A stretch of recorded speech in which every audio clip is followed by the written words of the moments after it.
Headlines प्रायोजक राम बंधू पापड आटा आणि पापड मसाला।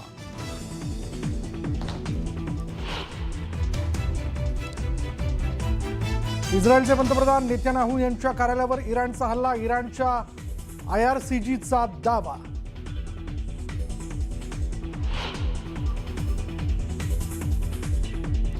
इस्रायल आणि इराणमधील युद्ध पेटलं, अमेरिकेने इराणवर केलेल्या हल्ल्याचा नवा व्हिडिओ समोर, तर इराणकडून अमेरिकन तळांनाही केलं लक्ष्य।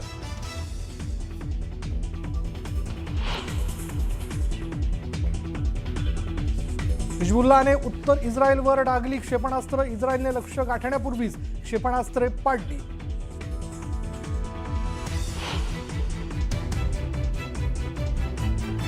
राज्यातील विविध जिल्ह्यांमधील पर्यटक, विद्यार्थी आणि कामासाठी गेलेल्या आखाती देशांमध्ये अडकलेल्यांच्या कुटुंबियांकडून सुटकेसाठी सरकारला विनंती।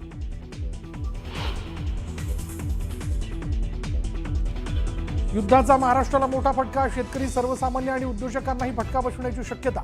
इंधनासह जीवनावश्यक वस्तू आणि सुकामेवाचे दरही वाढण्याचे संकेत।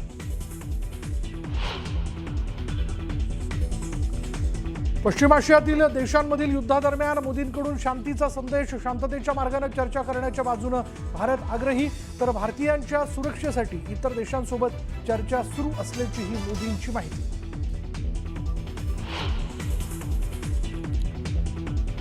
महायुतीचा मुंबईकरांसाठी मोठा निर्णय, मुंबईतील घरांसाठी मालमत्ता कर सवलतीची मर्यादा वाढवली, आता 700 चौरस फुटांपर्यंतच्या घरांवर कोणताही कर नाही। बोईसर तारापूर MIDCत पुन्हा गॅस गळती, MIDCतील भगरिया कंपनीत आगीनंतर गॅस गळती, बोईसर तारापूर MIDC मध्ये दुर्घटनांचं सत्र सुरूच।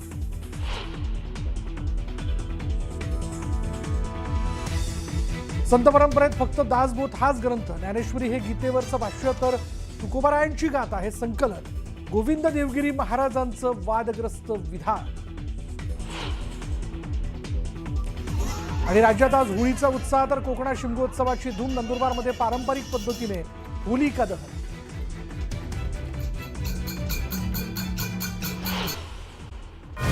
महाराष्ट्राची खबरबात या बुलेटिनच्या सुरुवातीला आढावा घेऊयात दिवसभरातील चर्चेतल्या बातम्यांच्या, आणि त्या बातम्या अशा आहेत की अमेरिका इस्रायलनं इराणचे सर्वोच्च नेते अयातुल्ला खोमेनींना ठार केले, आणि त्यानंतर सुडानं पेटलेल्या इराणने इस्रायलसह आखाती देशांवर घातक हल्ले सुरू केले। यात थेट नेतन्याहूंच्या कार्यालयावरती क्षेपणास्त्र डागल्याचा दावा इराणनं केला। खोमेनींना ठार करण्यासाठी मोसाद आणि CIA गेल्या 8 महिन्यांपासून त्यांच्यावर बारीक नजर ठेवून होती। न्यूयॉर्कमधील प्रमुख माध्यमांनी या संदर्भात खळबळजनक दावे केलेत। वेसार कंपनीचा मालकाचा मुलगा रोहित सिंग विमानात पायलट सीटवर झोपल्याचा व्हिडिओ खुद्द जय पवारांनी शेअर केला। त्यांनी वेसारच्या विमानांवर तात्काळ बंदी घालण्याची मागणी केली आहे। गोविंद देवगिरींनी दासबोध ग्रंथाबाबत भाष्य करताना केलेल्या विधानावरून नवा वाद पेटण्याची शक्यता आहे। यावरनं विविध प्रतिक्रिया उमटत असून वाद वाढण्याची शक्यता असल्याचं बोललं जात आहे। आणि यानंतर आपण जाणून घेणार आहोत युद्धाबद्दलच्या घडामोडी।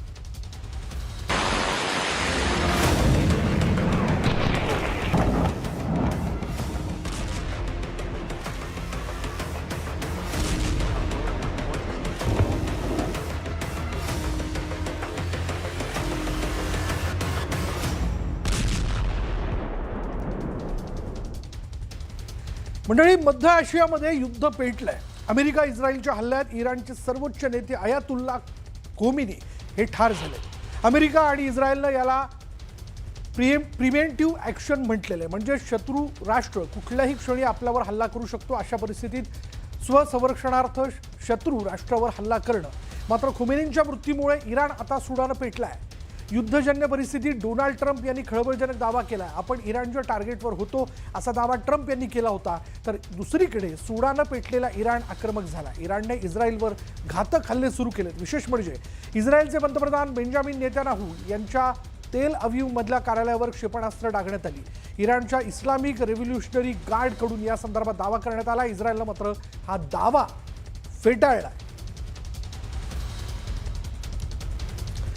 आखाती देशांमधील संघर्ष दिवसेंदिवस चिघळत चाललाय। अमेरिका इस्रायलनं अयातुल्ला खोमेनींना ठार केलं आणि हाच युद्धाचा टर्निंग पॉइंट ठरल्याचं तज्ज्ञांचं मत आहे। खोमेनींचा मृत्यूनं इराण हादरला. इराणच्या सर्वोच्च नेत्याला लक्ष्य करण्यासाठी अमेरिका आणि इस्रायल गेल्या 8 महिन्यांपासून नियोजन करत होतं. अमेरिकेतील प्रमुख माध्यमांनी या संदर्भात दावा केला. हल्ल्याच्या दिवशी खोमेनी नेमके कुठे असतील याची पक्की माहिती मोसाद आणि CIA ला होती. जून 2025 मध्ये 12 दिवसांच्या युद्धानंतर CIA आणि मोसादचे गुप्तचर खामेनी आणि इराणच्या वरिष्ठ सुरक्षा अधिकाऱ्यांच्या मागावर होते आणि त्यामुळे खामेनींच्या प्रत्येक हालचालीची माहिती आणि इराण कशा प्रकारे प्रत्युत्तर देईल याचा अभ्यास करूनच अचूक हल्ल्याचं नियोजन करण्यात आल्याचं बोललं जात आहे.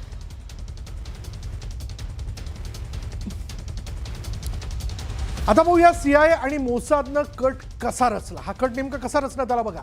मोसाद आणि CIAची खोमेनींवर बारीक नजर होती. हल्ल्यापूर्वी गुप्त बैठकीची माहिती त्यांना मिळाली. शनिवारी सकाळी तेहरानमध्ये उच्चस्तरीय बैठक जी ती पार पडली. गुप्त माहितीमुळे संयुक्त हल्ल्याचं अचूक नियोजन करण्यात आलं. सकाळी 6 वाजता इस्रायलकडून फायटर जेट्सचं टेक ऑफ झालं आणि सकाळी 9:40 क्षेपणास्त्रांनी हल्ले केले.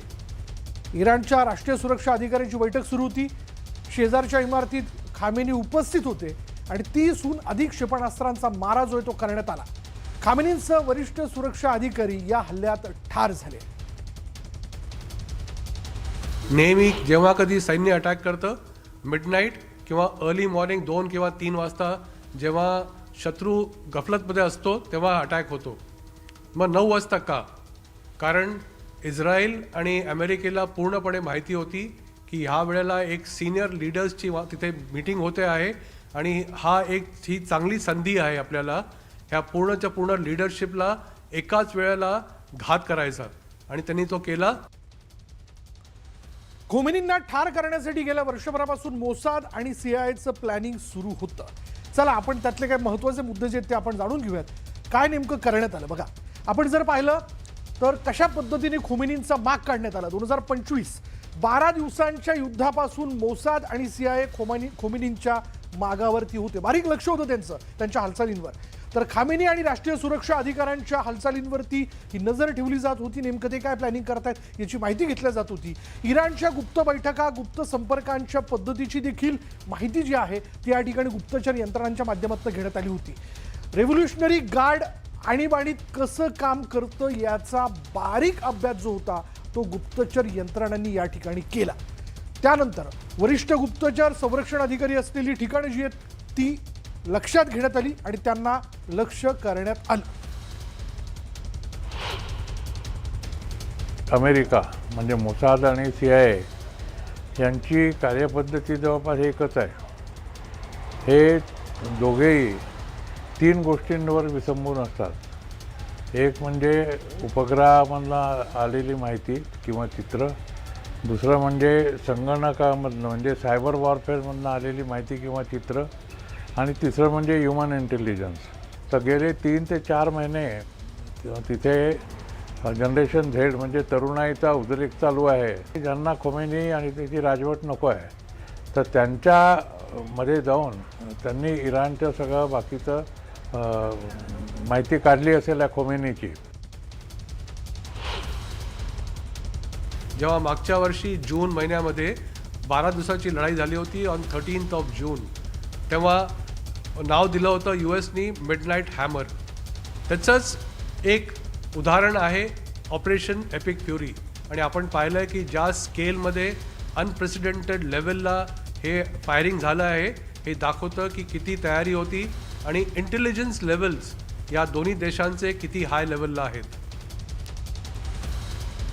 अमेरिकेविरोधात इराण चवताळून उठलाय. मध्य आशियातील ज्या देशांमध्ये अमेरिकेची सैन्य तळं आहेत तिथं इराणने क्षेपणास्त्र डागले. विशेष म्हणजे अमेरिकेचं सर्वात घातक F-15 फायटर जेट इराणने पाडल्याचा दावा केला. कुवेतमध्ये F-15 पडलंय. इराणने F-15 पाडल्याचा दावा केलाय तर कुवेतच्या एअर डिफेन्स सिस्टीमकडून चुकीनं अमेरिकन F-15 पाडल्याचं अमेरिकेकडून सांगण्यात येत आहे.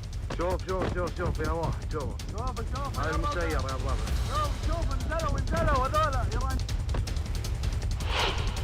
अमेरिकेनं इराणची राजधानी तेहरानवर हवाई हल्ले केलेत. सलग 3ऱ्या दिवशी अमेरिकेनं इराणवर हल्ले सुरूच ठेवलेत. तेहरान शहरावर अमेरिकेनं हल्ले केल्यानं तिथल्या इमारतींना आग लागली आहे.